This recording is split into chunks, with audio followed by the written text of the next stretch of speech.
देव जी, इस गोपालपुर की पावन धरा पर आपका बहुत बहुत स्वागत है। और सर्वप्रथम मेरा सवाल यही होगा कि इस गोपालपुर की धरा पर आकर के, सरयू तट पर आकर के आपको कैसा लगा है? सर्वप्रथम मैं इस चैनल के माध्यम से जो भी इस प्रसारण को देख रहे हैं, चैनल से जुड़े सभी गणमान्य व्यक्तियों का और आप सभी का बहुत बहुत स्वागत करता हूं। मुझे गोपालपुर में दूसरी बार आने का अवसर मिला है। मुझे याद है कि विगत वर्ष या इस वर्ष भी ऋषि सेवा समिति के हमारे वरिष्ठ पदाधिकारी श्री प्रवीण सिंह जी, जिनको आप मेरे बगल में देख रहे हैं, आपके पूज्य पिताश्री श्री राजेश्वर सिंह जी, जो एक बड़े ही गणमान्य इंजीनियर रहे और बहुत ही अच्छे गणमान्य लेखक भोजपुरी के, जिनको पिछले वर्ष मुझे ध्यान है बिहार सरकार ने उनको सम्मानित भी किया था। तो और इसमें सबसे बड़ा प्रयास जनसामान्य का है, जो मुझे आने का अवसर मिला। मुझे आकर के बहुत अच्छा लगा, क्योंकि मुझे बताते हुए हर्ष हो रहा है कि आपकी ऋषि सेवा समिति केवल आपके यहाँ गोरखपुर में ही काम नहीं करती है, बल्कि भारतवर्ष के 16 राज्यों में, 16 स्टेट में आपकी समितियां हैं। और भारत के बाहर इंटरनेशनल एग्रीकल्चर डेवलपमेंट ऑर्गेनाइजेशन की 5 यूनिट हमारे स्थापित हो चुके हैं, जिसका मुख्यालय मैंने बैंकॉक थाईलैंड बनाया हुआ है। तो गोपालपुर के लोगों का बहुत स्नेह मुझे पिछले वर्ष मिला था। आज कथा का द्वितीय दिवस है, तो प्रथम दिवस भी कलश यात्रा, शोभा यात्रा और शाम के सायंकाल के सत्र में बहुत लोगों का स्नेह मिला। देखें, मनुष्य जीवन इसीलिए मिला हुआ है कि मनुष्य जीवन सुख प्राप्त करने के लिए मिला है। जो हम अब तो पाश्चात्य विद्वान भी सब पाश्चात्य के लोग इसको स्वीकार कर रहे हैं, और हमारी जो संस्कृति है, हमारे जो ज्ञान है, उस पर नासा के वैज्ञानिक अब उन्होंने निश्चय कर लिया कि मंगलवार को हम कोई लॉन्च नहीं करेंगे। क्या कारण है? बताया गया है कि कोई भी अंतरिक्ष से संबंधित कार्य मंगलवार को नहीं करना चाहिए। अंत में वैज्ञानिकों ने इसको स्वीकार किया, और नासा में अभी भी बड़ा कार्य भारत की संस्कृति के माध्यम से लिया जा रहा है, जो हमारे आगे के अंतरिक्ष विज्ञान में काम में आएगा। और भारत की हमारी इसरो में अनेक वैज्ञानिक है जिन्होंने पूर्व की संस्कृति के माध्यम से और अच्छे ढंग से कार्य किया, जिसमें अब्दुल कलाम जी ने बहुत अच्छा सहयोग किया था। अभी हमारे जो अन्य हैं, अभी पिछले वर्ष चंद्रयान भी पहुंचा चंद्रमा के साउथ पोल में। इसके लिए मैं बहुत बहुत वैज्ञानिकों को, पूरे देशवासियों को बहुत बहुत मंगल। सर, एक बड़ा सवाल ये है कि आत्मा को परमात्मा से जोड़ने के लिए क्या कुछ करना चाहिए इंसान को, ताकि इस पृथ्वी पर रहते हुए उसे जो है आसानी से मोक्ष मिल सके और तमाम जो सुख सुविधाएं हैं वो मिल सके? जीव प्रभु का ही अंश है। अंशी जब तक अपने अंश से नहीं मिलता है, तब तक वो सुखी नहीं हो सकता है। एक जल पानी को कितना भी हम ऊपर फेंकें, वो हमेशा नीचे अपने अंश से, वरुण देवता से मिलने का प्रयास करता है। तो उसी प्रकार से जब तक जीव प्रभु से मिलेगा नहीं, तब तक वो पूर्ण सुखी नहीं होगा। बात स्पष्ट हो गई। अब मिलने का तरीका एकमात्र भक्ति है। हमारा भौतिक ज्ञान, हमारे भौतिक फिजिकल मेटेरियलिस्टिक वर्ल्ड, ये हमारे मिलने में सहायक नहीं हो सकते। लेकिन अगर इनके माध्यम को बनाया जाए तो ये सहायक भी बन सकते हैं और फिर वहां तक पहुंचा सकते हैं। तो ऐसी स्थिति में जब तक जीव प्रभु से नहीं मिलेगा, तब तक वो कभी सुखी नहीं होगा। सुखी मीन जहाँ नीर अगाधा, जिमी हरि शरण एको बाधा। आज विश्व में सारे लोगों की निगाहें भारत की तरफ ही क्यों उठी हुई है? ये हमें कहने की जरूरत नहीं कि भारत विश्व गुरु, इस पर कोई चर्चा करने की जरूरत नहीं। आप विश्व के जिस हिस्से में जाएं, कुछ एक देशों को छोड़ करके वहाँ भारतीय संस्कृति का डंका बज रहा है। हम लोग जाते हैं, कितने लोग प्यासे रहते हैं, हम लोग उनकी ज्ञान पिपासा को शांत करते हैं और भारतीय संस्कृति को जोड़ते हैं। तो इसका सबसे अच्छा उपाय है भक्ति। भक्ति से ही जीव को शक्ति मिलती है। अब भक्ति के अनेक माध्यम है, जिस भी माध्यम को पकड़ करके हम परमात्मा तक मिलें, ये हमारे लिए सबसे बड़ी संरचना और संव्यवस्था होगी। ये राम कथा जो गुरुदेव आपके माध्यम से किया जा रहा है, ये मर्यादा पुरुषोत्तम राम कौन थे, थोड़ा इनके बारे में आप वर्णन कर दें। मर्यादा पुरुषोत्तम प्रभु श्री राम की जो कथा है, ये कथा जीव को धन्य करती है। भगवान ने जो अवतार लिए सारे अंशावतार थे। प्रथम पूर्ण अवतार मर्यादा पुरुषोत्तम प्रभु श्री राम के रूप में लिया, दूसरा अवतार लीला पुरुषोत्तम भगवान श्री कृष्ण के रूप में लिया। तो मर्यादा पुरुषोत्तम प्रभु श्री राम के रूप में अवतार लेकर के भगवान ने ये बताया कि एक मनुष्य को पृथ्वी पर रह करके क्या क्या करना चाहिए, क्या क्या तकलीफें आ सकती हैं, क्या क्या उन तकलीफों का निदान कैसे मिलेगा, किसी प्रकार का कोई चमत्कार नहीं, सामान्य रूप में जीवन को जीना किस रूप में, ये सब हमें प्रभु ने बताया है। इसलिए भगवान श्री राम ने जो जो किया है वो हमें करना है, भगवान श्री कृष्ण ने जो जो कहा है वो हमें करना है, जो जो किया है वो हम नहीं कर सकते हैं क्योंकि वो लीला पुरुषोत्तम थे। तो इसलिए आज की संरचना में, आज की व्यवस्था में श्री राम कथा की उपयोगिता बहुत सानिध्यता को प्राप्त करता है।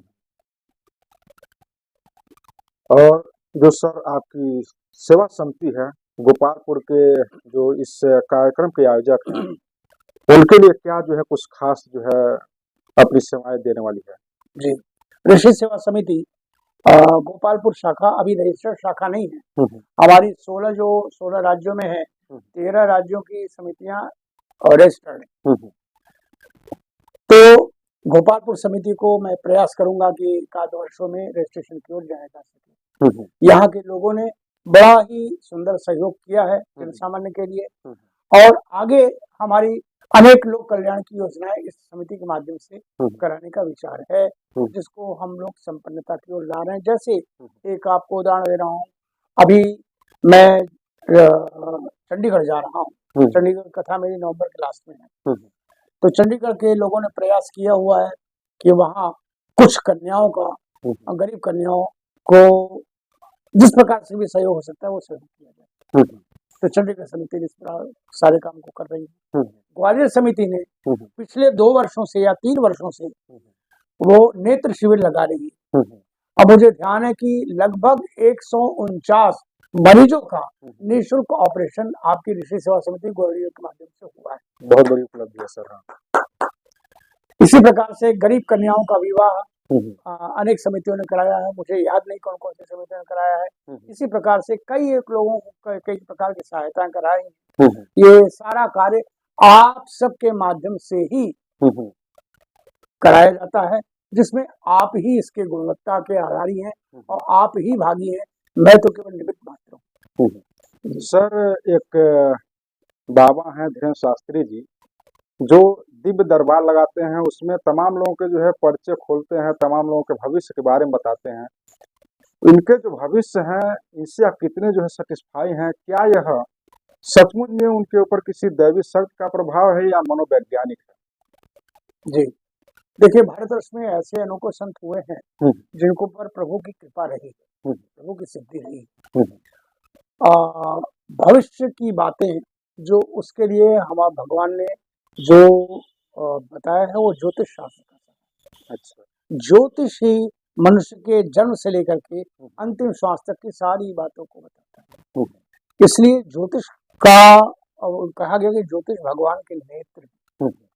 तो जैसा आपने लिया श्री धीरेन्द्र शास्त्री जी, अच्छे इस विषय में उनकी अच्छी सिद्धि है। मेरा उनसे कभी मिलना नहीं हुआ है, लेकिन हम लोगों का नाम है, तो उनसे जो भी लोगों को व्यवस्थाएं मिलती हैं, सहयोग मिलता है, उसका मैं स्वागत करता हूं और उसकी अनुशंसा करता हूं।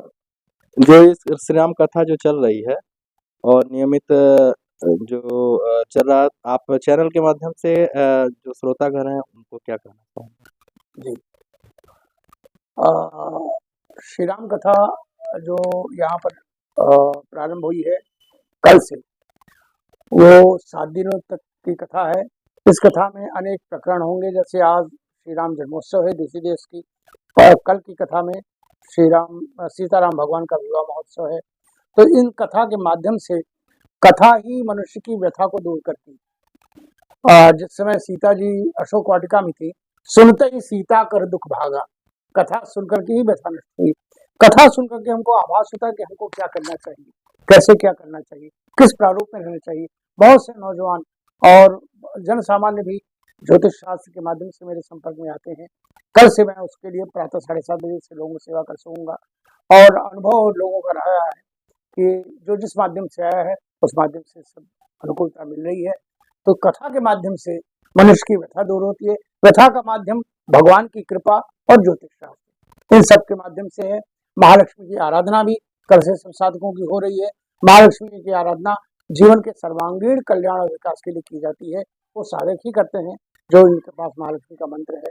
तो इस कथा के माध्यम से कई प्रकार की सहायता लोगों की भौतिक और आदि भौतिक होती है।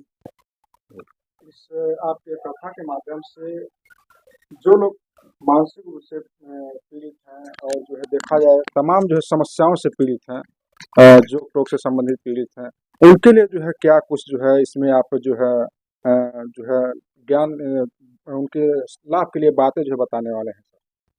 देखिए, पीड़ा 3 तरह की होती है, आध्यात्मिक, आदि भौतिक और आदि दैहिक।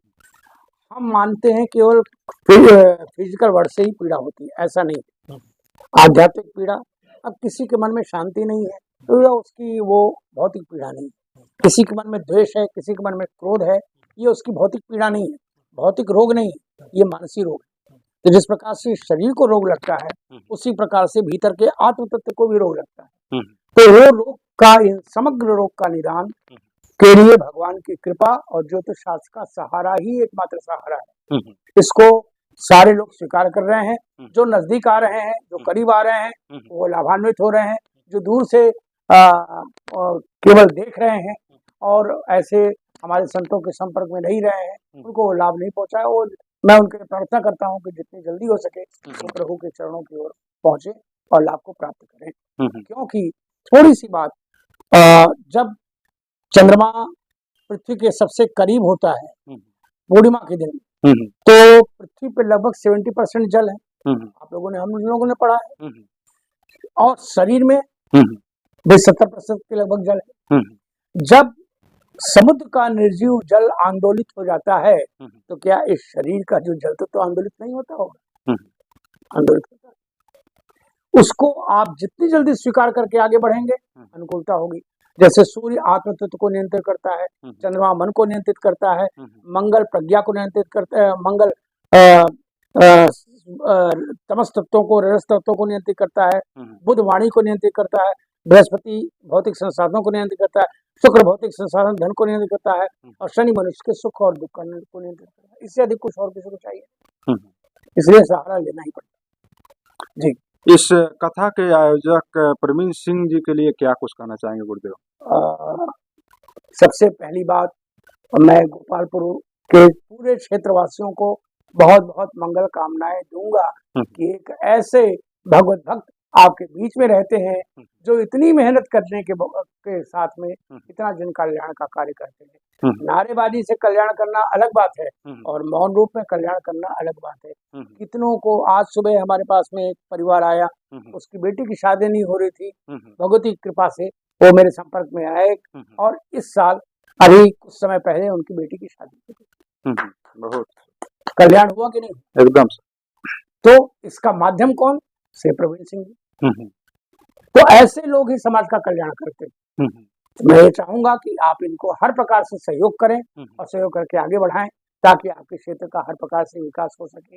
और इधर भी कुछ उद्योगों को भी विकास करना आवश्यक है। सरकार को इस दिशा में प्रयास करना चाहिए, कुछ लोगों को इस विषय में आगे आना चाहिए। ये सब आवश्यकता है। जैसे मैं आपको बता दूं, प्रसन्नता और अभी आगामी 20 दिसंबर से वाराणसी कथा होने वाली है, भागवत कथा। महालक्ष्मी का पूर्णाभिषेक होगा। आपके पूर्वांचल के टोयोटा गाड़ियों के जो डीलर हैं, बाबू राजेंद्र जी गोयनका, मेरे परम प्रिय शिष्य हैं, वही कथा के मुख्य यजमान है। एक और सवाल सर करना चाहेंगे साईं बाबा को लेकर के। इन दिनों जो है, जो भी हिंदू धर्म के स्थल है, वहाँ से उनकी मूर्तियों को हटाया जा रहा है। तो इस पर जो है आपका क्या विचार होगा सर? देखिए, साईं बाबा एक संत थे। हम्म, वो उनका पूर्व का जीवन क्या था, इससे हमें कोई लेना देना नहीं। हम्म, वाल्मीकि जी महाराज का पूर्व का जीवन क्या था, अगर पूर्व के जीवन को आप ध्यान रखेंगे तो रामायण आदि को भूल जाएंगे। हम्म, आपको कल्याण करना है वाल्मीकि जी महाराज से। हम्म, उनका पश्चात का जीवन क्या हुआ, हम्म, ऐसा जीवन हो कि भगवान श्री राम सीताराम भगवान उनके यहाँ गए। हम्म, उसी प्रकार से साईं बाबा का पहले का क्या जीवन रहा, ये मैं नहीं जानता हूँ, हम्म, लेकिन उन्होंने बहुत प्रेरणा दी है, हम्म, लोगों का बहुत विकास किया है। हम्म, और मैं चाहूंगा जिन मूर्तियों को हटाया जा रहा है उस पर मैं विशेष बातें नहीं कहना चाहूंगा। ये अपनी अपनी आस्था की बात है, आस्था की। आस्था के प्रति कोई आहत नहीं होना चाहिए, ये मैं